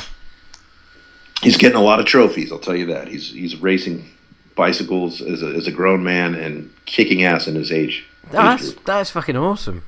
Yeah, he's winning a lot, man. I'm like, whoa, dude, what happened? So anyway, we went from him, and then we got Ron, who was like another fantastic drummer, but he wasn't the right guy. He couldn't really tour without his wife freaking out, that kind of stuff. So in comes in, but all these drummers are fan-fucking-tastic. They're all great. Yeah, fucking Contos and Andy alone are like two legends, and Paul, for fuck's sake, yeah. Yeah, Paul wasn't. Yeah, he was. There was a point there where he wasn't doing Slayer, he wasn't doing Exodus. He was totally into it. But it's a challenge for Paul to hold back. He has a real challenge doing that. He's been playing for Slayer and Forbidden so long that to lay back into those grooves was a challenge he accepted, and he got better at it. Yeah, that must have been really, because he is like, there's a drum clinic going on whilst the song's playing. Yeah, Paul's he'll always be a great friend. Awesome drummer. Whenever I see him, it's wonderful to see Paul, and I'm super happy for him that he's back in Slayer. And so that's pretty much where we are today. We're on SPV. In Europe, we'll be on SPV. We're going to be on E1 out here in the States, which is a new deal that just came through. It's a good label out here. Yeah. So, there's something to look forward to, actually having a new record and this lineup. I can't wait to have everyone hear this stuff. And it is heavier. It is a heavy and darker record. But it's rock. Yeah, no, I mean, I've checked Spiral Arms out. In fact, whenever you've been in the press, it's kind of like, I don't know, 70s. I mean, there's kind of that. I don't know. There's almost like for me, there's almost like an early kind of Soundgarden feel as well. Yeah, there is a little of that. I think it's everything that we like that kind of comes natural. Like I said, and that's part of letting go. Just let your music do the talking, and don't over trip on it, So, and I think that Soundgarden, we made a huge influence on me and Tim at different times when nobody else even liked them. Back in Ultra Mega OK, Loud Love hadn't even really hit, And I was listening to that when I was, even when I met you, I was already listening to that stuff, you know. Yeah. So I loved, I always loved that kind of Middle Eastern tinge to music anyway, you know. Yeah. But I think that you know, the people try to say stoner rock a little bit, but that doesn't really apply. I think we're more like stoners that rock, you know. I don't think we're really stoner rock. The stoner rock really is contrived and tries to keep it. They keep it. I mean, I love some stoner rock too. Don't get me wrong. I love some stoner rock, but yeah, it tries to stay at one level to make sure that it doesn't go outside of the box of what their audience expects, and that's similar to what I had a problem with in metal. And I think we have a loftier bunch of songwriters in this band, and dynamically we can do things that other bands simply cannot even touch. Just what we can do with these people and having the right, you know, we have an organ keyboard player in Brad, and you know, Andy's playing drums now. Our bass player Cornbread is just phenomenal bass player and singer too. So we have the right pieces, you know. Yeah. But that's ultimately that's the thing about bands. It's the personalities that are going to make or break the band, not the song. I mean, yeah, obviously the songs and music is immensely important, but ultimately personalities will make or break a band. Yes, they will, and the wrong personality in the wrong spot can make everything, you know, grind in a way that will destroy a band from the inside like a cancer. Yeah, and that's not necessarily anyone's fault. It's just a combination of the parts, and that's something you learn too. Because when you're young, you're like, oh, you're fired. You know, that whole attitude to things is like, check it out, man. You're gonna see each other one day, and all that kid stuff is just kid stuff. You know, you gotta absolutely. You have to be an adult at this age, especially when we're all in our 40s. You know, you like fuck, and that's another thing about what we play is like, what's great about it is it fits for a bunch of guys that played thrash metal and metal that aren't playing thrash metal and metal anymore. It fits seamlessly into the growth pattern of who we've become. Yeah, you know, just letting it happen. Like I've been repeating it over and over again. I wish bands knew how to do that, but everyone's so, especially in the metal scene, they're so paralyzed by the idea of not being accepted by the people that they started with. Yeah. Or the crew that they started with. And in the Bay Area, I'll tell you right now, we have been fully accepted by everybody out here. It's, you know, all these thrash bands, anyone who's seen us, they are down with Spiral Arms. And we're getting all the best shows now. The national stuff is starting to happen, rock stuff. And, you know, so it's just come to a point where it makes sense to people, you know. So we just hope that it gets outwardly more. But by the sounds of it, you guys are so comfortable with what you're doing that can only come across to audiences, but also to other bands, because other bands are going to see you guys playing on stage and go, "Fuck, I wish we had that dynamic." That does happen a lot. We've been late, you know, more so than ever in the last year or so. We've been like a benchmark for a lot of bands out here and a lot of cool bands. There are some really good bands. Zed comes to mind. ZED, they're a very, very good band. Yeah, and we've done a lot of dates with them. Devil in California, which has got some guys from some other bands, are fantastic. I mean, there's a few, you know, Pushing the Sun. There's a whole rock scene, and it's heavy, you know, it's heavy rock, but it's like it's melodic and it's not cheesy, and it's starting. There's all starting to be a little more fearless, and that's good. That's good. Yeah. That's how it begins. It can't be chasing things down, trying to sound like people. It has to be your own stamp, and it's starting to happen. And I feel like we're somewhat responsible for that in our own little way. Well, it kind of I don't know about you, but I kind of think it feels to me like that needs to happen again. It's kind of like we need a new kind of watermark. We need something to happen, because there is without doubt a culture of just churning out albums that sound like they've been produced to be on a video game. There are, you know, every scene is fragmented by 1,000,001 genres. And by the sounds of it, you guys are just taking it back old school. We are, and I give a lot of that credit to Tim, because when I was doing the Forbidden thing, he he really, took up the responsibility of writing the next record, which was Freedom, and he wrote the majority of that thing while I was gone. Off the influences of everything we'd been through, and he's a solid songwriter on his own. There's no doubt about it. But he took on a different direction and just said, I'm going to strip all the bullshit out of this. I'm going to stop trying to be too clever and too cute with what we're doing. Because I think maybe that was the only problem we had before is we were almost too good for people. And I hate to say it like that, but we were a little above what people were, used to hearing. When they hear those demos now, they're like, holy shit, why aren't you playing this stuff? It's like, because back then, nobody got it, If you'd done that stuff, you'd have ended up being a band's band. Well, I think that's what was happening. I think that that's the difference, is he simplified our model. And so with this record, me being here and us writing together, and I'm not going anywhere, just all that, I'm glad that we stuck together. And for whatever it's worth, the team of he and I writing together, I think, for me, is for my money and my belief, it's one of the best things that I've ever done. And I'm really glad that we rocked through all the rocky parts, So do you now turn around to them and say, you see, if I hadn't gone off and done that Forbidden reunion, we'd be fucked right now? No, I have, because I've had to say that because things have come up, in a room with a band when you play with guys all these years, because Tim and Cornbread had gone through that whole thing. It's our bass player, Cornbread did. His name's Chris. There's a whole story to call him Cornbread that we don't need to get into that. Is it anything to do with Duckman?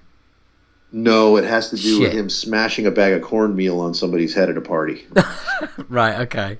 It's a real story, but anyway, it's it was difficult at times because there was, like I said earlier, I alluded to it. There was a lot of resentment. Yeah. So. I think all that stuff was important for the growth of the band, and as bad as it got at any one point, I think that every single. Oh, sorry about that. Hold on. It's all right. My wife is breaking out the iron board, so I think I hear squeaking in the background. Yeah. I'm doing an interview right now. She just woke up. She's a nurse. So right. But I think all that stuff, was pivotal, and I can see finally that in the last few months, and especially with Eddie on board, because Eddie would not have joined this band if I wasn't in it. I was going to ask how and when did you get him? Because I was sure he was doing something else. Last I saw, he was doing something with, I think it was like a punk band with a female vocalist or something like that. And yeah, no, he's done a lot of stuff, and it was all to keep his chops up. They were called The Nerve, and they're really cool. They're actually a cool that's band. It. But all this stuff that he's done has been waiting for the right gig. Not that he was jumping in full bore, going, I'm going to do this. Nothing had. He really was just waiting to see if something great came along. And then when you could really say it was one moment, it was when I did the benefit with Rob Flynn, and we called Rob Flynn and Friends, but that wasn't originally called that. It was originally my idea to do something for a friend of ours who got in a motorcycle accident with her husband, and he died on the spot, and she was in a coma. Yeah, I saw all of this, yeah. Yeah, you probably saw stories about that, because I know Metal Hammer, they came out and did a big feature. And, yeah. But it was an idea I had where I brought it to Rob, and it brought Rob and I back together and closer again. And my drummer that I picked, I knew Paul would do it, because we've done it before, and I knew that certain people were going to do it for sure, but I picked Andy, because I'd never really... or I hadn't seen him in a long time, and I knew how... We did it 20 years earlier, and it was different. It was called Slack Babbitt. Right, okay. Almost the same lineup, but not quite. Rob was in it, too. Yeah. We had a few more different heads, but we used the Rob Flynn and Friends to pull in some more people, bigger, sold out in a day that way, right? I remember seeing all about it. I remember seeing Rob's blog post afterwards as well, and just really going into depth about, what a big thing it was, and what it was a whole community turning out. Oh, it made Rob and I which is, I think this scene is, just on a harmony level, and I could be fooling myself, but when Rob and I get along, it's just better for everybody. Because we started Forbidden Evil together. There's a lot of history. Yeah, I know. Yeah, people don't realize he ignored history for a lot of years, and and lived as he could because he was Rob Flynn. And in Europe, he's a megastar. Out here, he still hasn't hit on that level, but he will. I think this next record will. But anyways, getting back to Andy. Yeah. When we first played and we first went through the songs, he and I was like, holy shit. You know, I realized right then that that's what I've been missing, and that's what was missing in Spiral Arms. And it's just that extra energy of getting it, not having to coach somebody into doing something or explain things too much, because that was the only problem with the drummer. He came from a different school. He's more Neil Peart, and he's more Bill Ward, you know. So it really just, oh man, is that moment I was like, holy shit. So I told the guys in the band, check him out when we do the show, watch him, because Spiral did a song, but we did it with Will because we had agreed to do that earlier, you know, the other drummer, Death Angel. Yeah. So we did Tomorrow's Dream and Changes, because we could do changes with the piano. But we did that, and then those guys watched Andy and were just like, dude, we got to have him. So I approached him about it, and he agreed to check it out, but he just loved it. He was freaking out from the moment he heard the CD. He was just freaking out. So we drive into practice every day together. You know, we're hanging out all the time. And it's been the coolest few months, you know, I've had in a long time, just hanging out with this guy. He's great. It sounds awesome, and you really can I can hear it in your voice. You know, I mean, I can just hear the satisfaction, the just like things coming right, everything having to happen through a reason, the shit that you've been through, and everything else, and even stuff that seemed like it was negative at the time turning out to be positive, you know, given the fullness of time. And you sound absolutely, you sound like the cat that got the cream at the moment. You just you mustn't be the able cat to... that got the cream. Yeah. How about chuffed? I was talking Brit. Okay. Right, yeah, you must be. You sound like a dog with two dicks. Oh, that'd be great. How does that work? I want to know how that works. But you got to be an English dog. Here's the thing, though, dude. It's your choice, and this is, if anyone's going to listen to this whole thing, we'll see if anyone gets this far. But they will. They will. They're a very very patient lot. Okay. Well, most of the interviews on the podcast usually come in at about an hour, something like that. So longer the better. We're close to that now. Yeah, we are. So you know, my point I'm going to make here is that as much as anything, life is a perception, right? It is truly what you make of it. You can make anything into a bad situation really easy by gravitating towards that negative aspect of it. Yep. But the one, you know, thing that I've never done is that, and it's for that reason that I'm not jaded, and I will attribute a lot of that to the fact that my wife and I are great friends, and we've been together since the very beginning, since Forbidden Evil, basically. You know, wow, she didn't really? give a crap about my music, so we've been together. She's my best friend since 1988. You know, I mean, she's awesome. So I think a lot of my attitude towards life is that I have a solid thing, a real tangible thing. You have foundations. You have a solid foundation, base to work from. Yeah, I got a 10-year-old son. These other people have these same things, but they may not be able to flip their motivation on like I do, you know, and stay young at heart. You know, that's why I haven't aged that much, as opposed to some of my other peers who've got really down, and you know, life will suck it right out of you if you let it. So yeah. You know, that's really where it's at for me. No, I know exactly what you mean. I know it's an age-old phrase, but you know, you're only as old as you feel. You know, age is just a number. To a certain extent. Then one day you wake up and go, "Holy shit!" Yeah. Well, there is that. You're talking to somebody who had double hernia surgery 10 days ago. So yeah, don't make me fucking laugh. Okay. I'll try not to be funny. Yeah. Well, you're doing a great job, man. That's well, hey, look, I've spent the last 15 years doing stand-up, so you know. Did you? Yeah, you know, I've heard that. No, I someone had actually told me that. It wasn't recently either. Can't remember who was saying that, but yeah, it had come up. And they said that they'd heard you were doing stand-up, and I was like, no shit. that guy was funny. Well, yeah, that's that. It just seemed like I tried to do a band. I tried to do another band for a bit. I'd kind of had enough, and I always wanted to do stand up. I've always wanted to do stand up. So yeah, I've been doing that for I've been down in London for 20 years, and 15 of those I've been doing stand up. I had a 5-year break in the middle. Wow. So yeah, it's stand-ups. It's talk about being fearless. You know, that's probably the scariest thing performing wise until you get on a roll. I mean, you look at the lives of comedians. It's like, you know, a lot of them. It's rough. It's man. all right. It's all right. You can say it. A lot of them kill themselves. Yes. Yeah, I was going to say Robin Williams is a perfect example of somebody who was so brilliant that it killed him. Yeah, absolutely. I mean, it's the other thing is just, you know, even more than music, it's you're performing in bars and clubs all the time, so alcohol is there all the time, and when you come off stage as a stand-up, if you've had a good show, there is the adrenaline levels are like nothing you can comprehend. Right, because you made that personal connection. Yeah, exactly. Yeah, and also because when you come off stage as a band, you're all talking about it. You're going like, "Oh, did you see this?" and you see that, and you're sharing it. But as a stand-up, when you come off, that is just all bottled up inside you.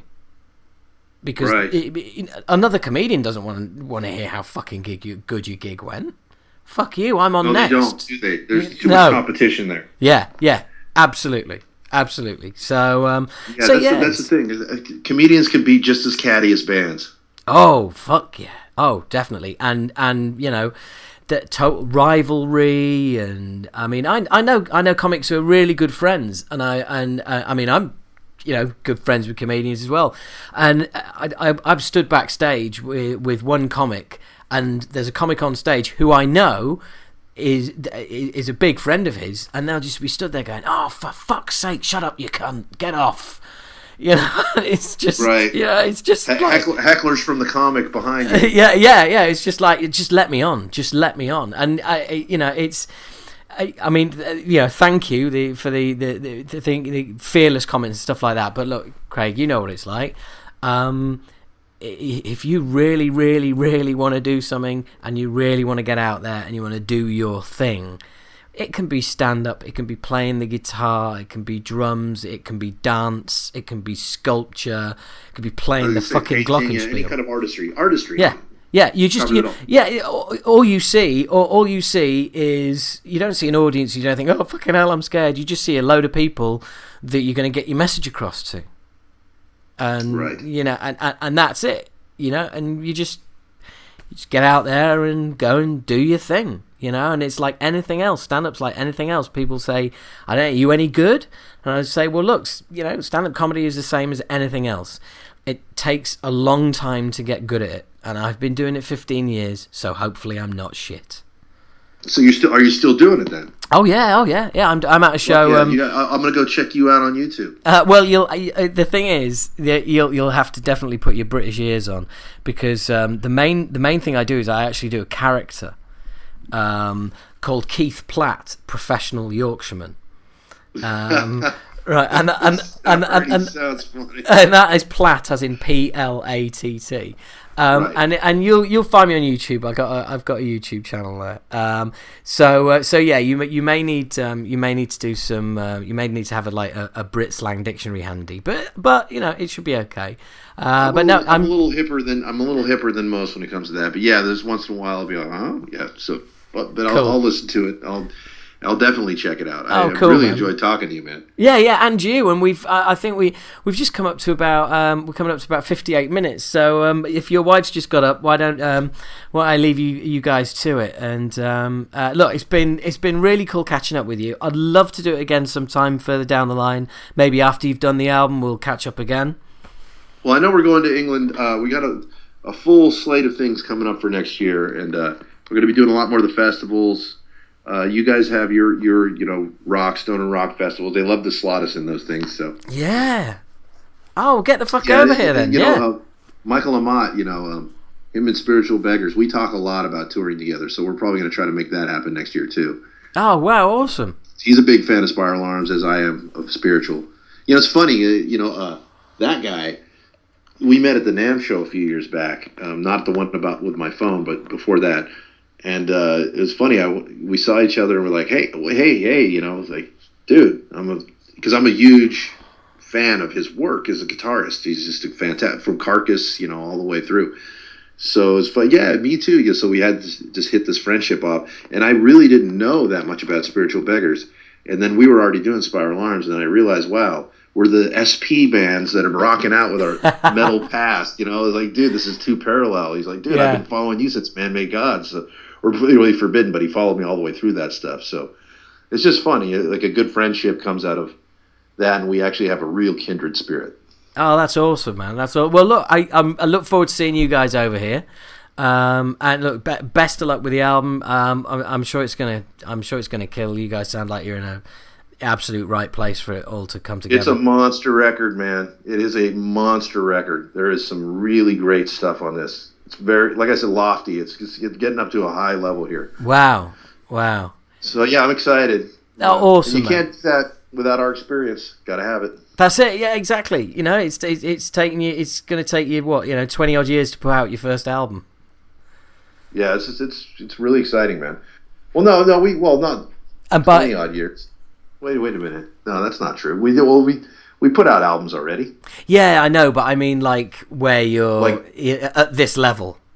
Oh, yeah. I should have known what you're talking about. Yeah, no, that is true. It's definitely getting to that comfort zone. Well, anyway, listen, man. I do got to run myself. Yeah. Go for it. Anytime you want to talk, man, we'll do this again. Maybe we can check in a few months. Yeah, sure. But yeah, it's a pleasure, man, and I will be checking you out online. Cool. That probably sounds creepier than you wanted it to sound. I'll be looking at your cam. I'll be tapping into your personal camera.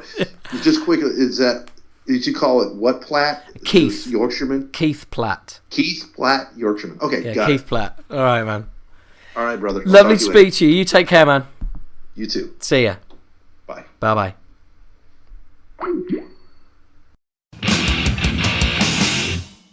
How cool is Craig, huh? How cool is Craig? He's a lovely, lovely guy. And some really cool fucking behind the scenes sort of shit there, and that stuff about he was saying about Gloria, Max's wife, the first time she saw heard Sepultura, that was fucking classic. So some real thrash aficionados. There's some I really enjoyed that interview. I just listened to bits of it back. I just imported it and put it into the show there, and I listened to bits of it, and it was just reminding me. I'm really looking forward to actually going to listen to the whole thing again, because it was a really fun conversation to have, and he's a really, really nice guy, as you all heard. And it's just really cool to just be able to catch up with people all these years later. It's so bizarre that we just like pick up where we left off and just start chatting like we just saw each other last week or something. It's quite bizarre actually, but really enjoy it. Really enjoyed a chat with Craig, and this is now winding down. We're winding down part one of this amazing Christmas special. Let's have a look at the timings here. Right, so 1 hour 48 on my clock at the moment. Fucking amazing. We're only halfway through. Normally I'm wrapping up and I'm winding down now. I'm saying to you guys like, well, thank you very much, and all, as I already have done, and as I probably will do at the end of the next episode. But can you believe it? Then we're only halfway fucking through. Hey, we've still got Steve Souza and Igor Cavaliera to come. Jesus fucking Christ, you lucky fuckers. Well, anyway, in keeping with the theme of the show, and in keeping with the format, because I've messed about with it a little bit just to fuck you guys up a little bit, I don't know why I'm speaking like a fucking idiot. I'm going to make available for you now a track by Scimitar. Now, I've played them on the show before. The track I'm going to play is "We All Shall Burn." The EP came out in it came out on Halloween night, actually, and I was going to play it on the Halloween show, but then I got permission from Censor, which was really cool, to play a track. Who knows, we may hear another Censor track at some point. So anyway, the EP is called "Plague in the Vatican." The song is called "We All Shall Burn." The band are called Scimitar, which is Scimitar. They are from Belfast. Okay, I'm not going to get my islands fucked up again, because frankly, that was pretty fucking scary shit. How I'm still alive is quite amazing. So anyway, Scimitar, check them out. Check out the EP. You're going to hear some music from them now. Thank you very much. Thanks all for listening. There's no need to do any of that winding up shit, because we're just nipping over to part 2. So hope you've enjoyed part 1. It's been a laugh, hasn't it? And part 2's on its way. But before then, it's time for a little bit of Scimitar and "We All Shall Burn."